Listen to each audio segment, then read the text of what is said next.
മുന്നറിയിപ്പുകൾ വരുമ്പോൾ red alert വീണ്ടും പ്രഖ്യാപിക്കുകയാണ്. ഇടുക്കി, എറണാകുളം, കോഴിക്കോട്, കണ്ണൂർ, കാസർഗോഡ് ജില്ലകളിൽ ആണ് കേന്ദ്ര കാലാവസ്ഥാ വകുപ്പ് റെഡ് അലർട്ട് ഇപ്പോൾ പ്രഖ്യാപിച്ചിട്ടുള്ളത്. ഈ ജില്ലകളിൽ ഒറ്റപ്പെട്ടയിടങ്ങളിൽ ശക്തമായ മഴയ്ക്ക് സാധ്യതയുണ്ട് എന്നാണ് വ്യക്തമാക്കുന്നത്. മണിക്കൂറിൽ 50 കിലോമീറ്റർ വരെ വേഗതയിൽ വീശിയേക്കാവുന്ന ശക്തമായ കാറ്റിനും സാധ്യതയുണ്ട് എന്നുള്ളതാണ്.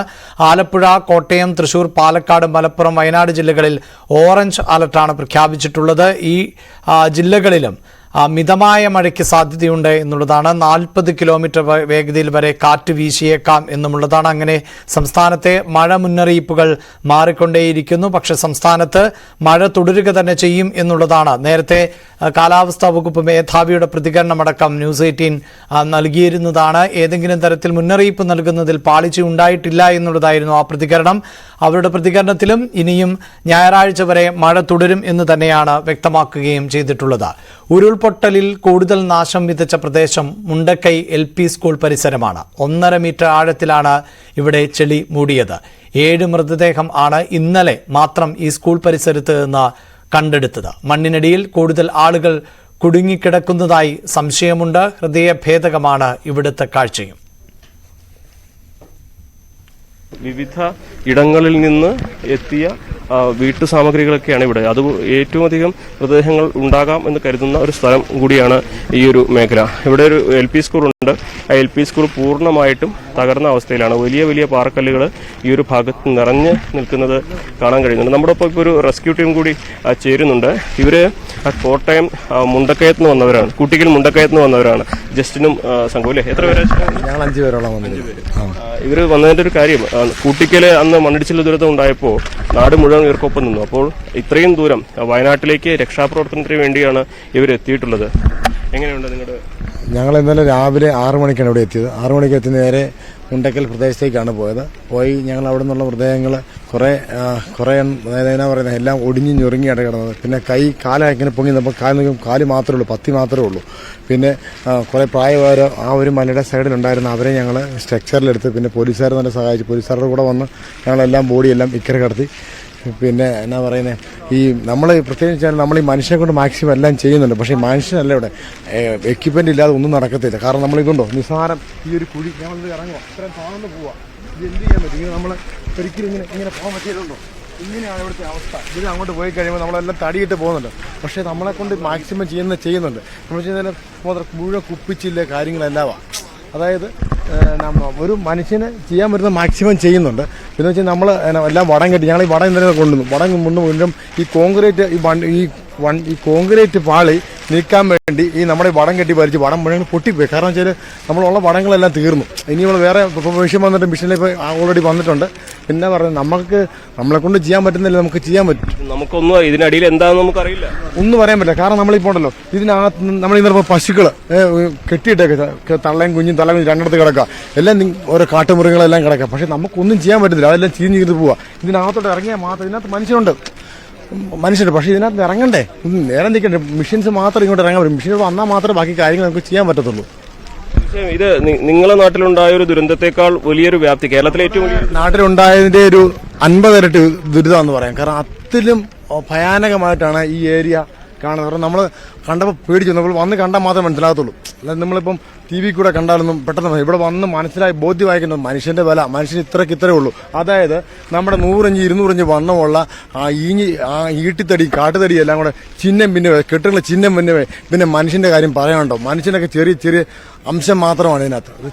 കിട്ടുന്ന വെച്ചാലുണ്ടല്ലോ, കിട്ടിയ ഒരു ബോഡി ഇന്നലെ കിട്ടിയതാ.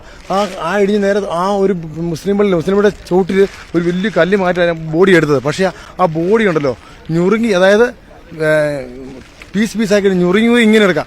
ആ ഒരു അവസ്ഥ അവിടെ. കാരണം വെച്ചാൽ മനുഷ്യൻ നിസ്സഹായന.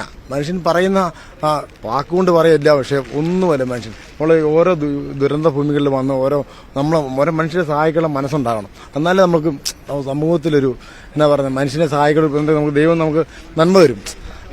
ഇത്രയും ദൂരം ഇവിടേക്ക് എത്തിയത് ഈ ഒരു മനസ്സിലെ നന്മ കൊണ്ടാണ്. കാര്യം നമ്മളെപ്പോലെ സഹജീവികളോട് കിടക്കുന്നു എന്നുള്ളൊരു ബോധ്യമുള്ളതുകൊണ്ടാണ്. ഞങ്ങളെല്ലാം സാധാരണ ജോലി ചെയ്ത് ചെയ്യുന്നവർ. എൻ്റെ കൂടെ വന്നിരിക്കുന്ന റാഷിദ്, സാജിദ് എല്ലാം ഞങ്ങൾ തടിപ്പണി എല്ലാം ചെയ്യുന്ന ആൾക്കാർ അവരെല്ലാം. പക്ഷേ നമുക്ക് എന്നോട് ഇവർ പറയാം, ജസ്റ്റിനെ നമുക്ക് എങ്ങനെയെങ്കിലും പോകണം എന്ന് പറഞ്ഞ് ഇവന്മാരെല്ലാം കൂടി ഞങ്ങളൊരു പഴയ ജീപ്പ്, അങ്ങൊരു വണ്ടിയൊന്നുമില്ല, പഴയ ജീപ്പ് എടുത്തു. വണ്ടി എല്ലാവരും ചോദിച്ചു, വണ്ടി ആരും തന്നില്ല. ഞങ്ങൾ പഴയ ജീപ്പ് എടുത്ത് വന്നു. ജീപ്പ് എടുത്തിട്ട് ഞങ്ങൾ ഈ തൃശ്ശൂർ വരെ കുഴപ്പമില്ലാവും. തൃശ്ശൂർ കഴിഞ്ഞിട്ട് മുഴുവൻ വെള്ളം കയറി കെട്ടി വന്ന് ലാസ്റ്റ് ഞങ്ങൾ 100 കിലോമീറ്ററോളം കറങ്ങി ഓരോ വെള്ളം മാപ്പിട്ടാ പോകുന്നത്. ഓരോ വെള്ളം തിരിയുന്നു, വണ്ടി തിരിഞ്ഞ് പോയി. ലാസ്റ്റ് ഞങ്ങൾ ഒരു വഴിക്കെട്ടിക്കൂടെ ഒരു വണ്ടി സെപ്പറേറ്റ് ഒരു വഴി നമ്മൾ വണ്ടി ഞങ്ങൾ കയറി പോട്ടെന്ന് പറഞ്ഞാൽ ഞങ്ങൾ വണ്ടി കയറ്റി വിടും. പക്ഷെ ഒരു കണ്ടത്തിൽ പോയി തിരിഞ്ഞു നിന്നു. പിന്നെ ഞങ്ങൾ വണ്ടി വടം കയറ്റി വടം കയറ്റി നാട്ടുകാർ നല്ല സഹകരണമായിരുന്നു കേട്ടോ. നാട്ടുകാരിച്ച് വണ്ടിയെല്ലാം ലോറിക്ക് കെട്ടി വലിച്ചിട്ടാണ് നമ്മളെ കയറി പോകുന്നത് ഇവിടെ എത്തിയത്. ഇവിടെ കറക്റ്റ് രാവിലെ 6 മണിക്ക് ഞങ്ങൾ പ്രസന്റ് ആയി. ഇന്നലെ മുഴുവൻ സമയം തെരച്ചിൽ തന്നെ. പിന്നെ ഇന്നലെ മുഴുവൻ സമയം തെരച്ചിൽ. കാരണം കഴിഞ്ഞ ദിവസം നമ്മൾ ഉറങ്ങിയിട്ടില്ല. ഇത് മുഴുവൻ സമയം നമ്മളെ പറ്റാവുന്ന മാക്സിമം ഞങ്ങളുടെ വണ്ടി ഏറ്റവും ഫ്രണ്ടിൽ കൊണ്ടുപോയിട്ട് ഏറ്റവും വണ്ടി നമ്മുടെ ഫ്രണ്ടിൽ കൊണ്ടുപോയിട്ടു. മൊത്തം ആർമിയോട് സഹകരിച്ച് NDRF ഉണ്ടായിരുന്നു. എങ്ങനെയാണ് നിങ്ങളൊക്കെ വലിയ പ്രതിസന്ധി നേരിട്ടാണ് ഇവിടെ നിൽക്കുന്നത്? പ്രതിസന്ധി നേരിട്ടായിരുന്നു. പക്ഷെ ഇവിടെ വലിയ വല്ലാത്ത അവസ്ഥ തന്നെയാണ്.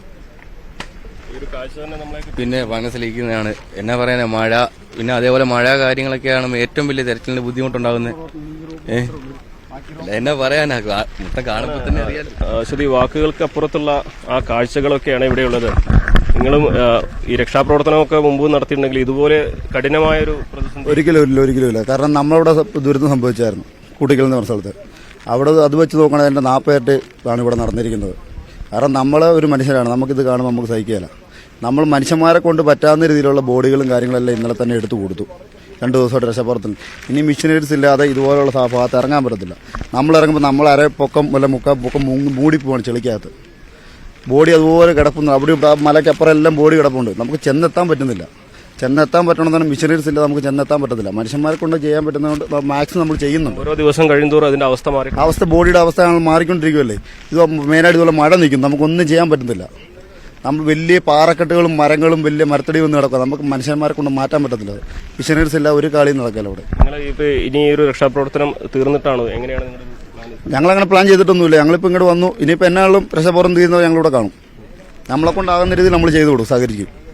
ഒരു ദുരന്തത്തെ അതിജീവിച്ചവരുടെ ഒരു വാക്ക് കൂടിയാണിത്. കാരണം എത്രമാത്രം പ്രധാനമാണ് ഈ ഒരു മേഖലയിൽ ഇപ്പോൾ സഹജീവികൾക്ക് വേണ്ടി തെരച്ചിൽ നടത്തേണ്ടത് എന്ന് ഇവർക്ക് നന്നായിട്ട് അറിയാം. അതുകൊണ്ടാണ് ഇത്രയും ദൂരം താണ്ടി അവർ എത്തിയിരിക്കുന്നത്. ഇപ്പോൾ ഇവിടെ രക്ഷാപ്രവർത്തനമൊക്കെ വളരെ പ്രതിസന്ധി.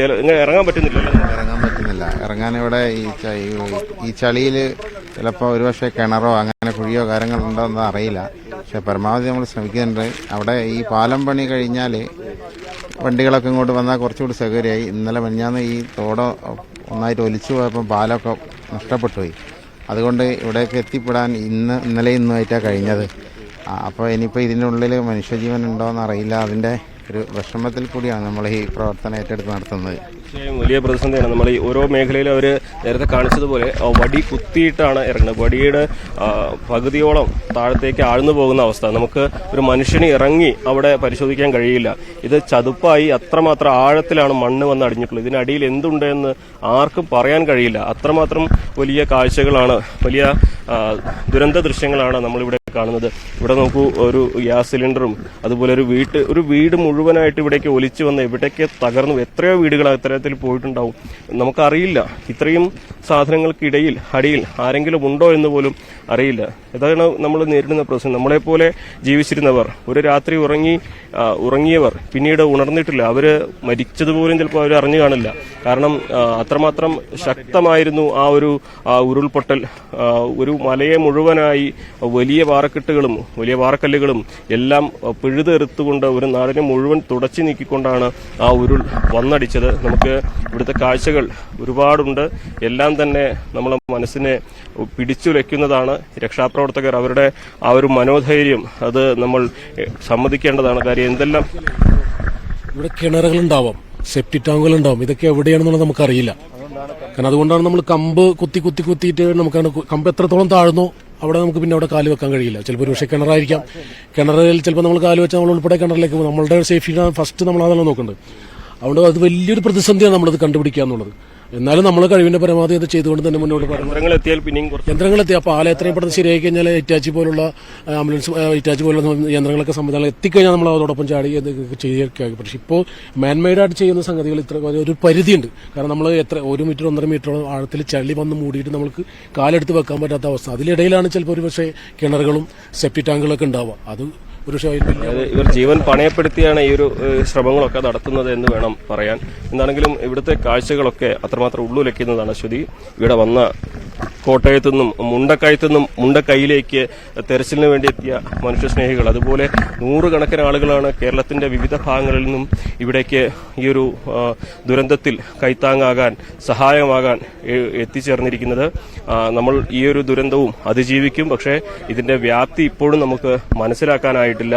കാണാതായ ആൾക്കാരുടെ എണ്ണമൊക്കെ പറഞ്ഞു കേൾക്കുന്നത് മാത്രമാണ്. നമ്മൾ രാവിലെ പറഞ്ഞതുപോലെ ഒരു കുടുംബത്തിലെ എല്ലാവരും ഇല്ലാതായി കഴിഞ്ഞാൽ അവരെക്കുറിച്ച് ആര് പറയും കാണുന്നില്ല എന്ന്. അതുപോലെ തന്നെ ഇവിടെ എത്തിച്ചേർന്ന വിവിധ സംസ്ഥാനങ്ങളിൽ നിന്നുള്ള തൊഴിലാളികളുണ്ട്. അവരെക്കുറിച്ചും വലിയ വിവരങ്ങൾ ആർക്കുമില്ല. എത്ര പേരുണ്ടെന്നോ ഒന്നും അറിയില്ല. അപ്പോൾ ഈ കാണാതായ ആളുകളുടെ എണ്ണം അതിപ്പോഴും നമുക്ക് എത്രത്തോളം വലുതാകും, എത്രത്തോളം അധികം വരും എന്നൊന്നും ഇനിയും പറയാനാകില്ല. അതുകൊണ്ട് തന്നെ ഈ ദുരന്തത്തിന്റെ വ്യാപ്തിയും ആഴവും നമ്മൾ ഇപ്പോഴും അളക്കുവാൻ പ്രാപ്തരല്ല. ദുരന്ത ഭൂമിയിലെ കാഴ്ചകളൊക്കെ അത്രമാത്രം ഉള്ളുലയ്ക്കുന്നതാണ്. നമ്മൾ എവിടെ നോക്കിയാലും കാണുന്നത് ഇത്തരത്തിൽ അടിഞ്ഞുകൂടിയ മണ്ണും പാറക്കല്ലുകളും ഒരാൾക്ക് പോലും നടക്കാൻ കഴിയാത്ത രീതിയിലുള്ള സാഹചര്യങ്ങളും ഒക്കെയാണ്. എന്താണെങ്കിലും ഈ ഒരു ദുരന്തമുഖത്ത് നമ്മൾ പോസിറ്റീവായി കാണുന്നത് ഈ മനുഷ്യരുടെ ആ സഹജീവി സ്നേഹം, അതുകൊണ്ട് മാത്രം ഇവിടെ എത്തിയ ആളുകളുടെ ആ ഒരു സഹകരണ മനോഭാവവും ആത്മാർപ്പണവും മാത്രമാണ്. ഇതിനൊക്കെ വേണ്ട തരത്തിലുള്ള മെഷീനറി സഹായം കൂടി ഇന്ന് മുതൽ അല്ലെങ്കിൽ ബെയിലിപ്പാലം